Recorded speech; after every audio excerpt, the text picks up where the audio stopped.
உன் வாயை திறந்து இந்த இயேசுவின் வார்த்தைகளை நீ கேட்பாயே என்றால், இந்த இயேசுவை நம்பினாயே என்றால், இந்த இயேசுவை விசுவாசித்தாயே என்றால், என கருமையான தேவ பிள்ளையே, அன்றைக்கு சீமோனுடைய படகு வெறுமையாக இருந்தது. அன்றைக்கு வேதத்தில் சொல்லப்பட்டிருக்கிறது, அவனே சொல்லுகிறா, ஐயரே, இயேசுவே, போதகரே, நான் முழுவதும் பிரயாசப்பட்டேன், முழுவதும் நாங்க பிரயாசப்பட்டோம், வலைய போட்டோம், ஆழத்துல கொண்டு போட்டோம், ஆனா எங்களுடைய வலையில எந்த ஒரு மீன் அகப்படல, நாங்க செய்கிற காரியத்துல எந்த ஒரு காரியமும் வாய்க்கப்படல, எந்த ஆசீர்வாதமும் எனக்கு வரல, எந்த நன்மையும் வரல.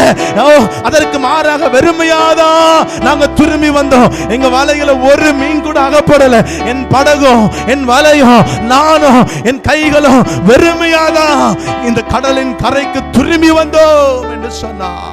ஆனால் இயேசு சொன்ன ஒரு அற்புதமான ஒரு காரியம் என்ன?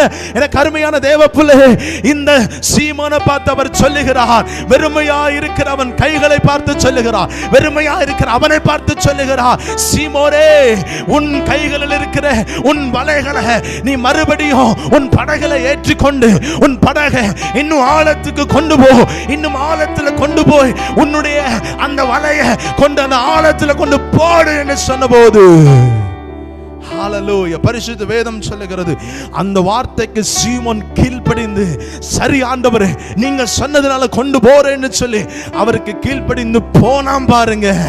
ஹல்லேலூயா. அங்க நடந்த சம்பவம் என்ன தெரியுமா?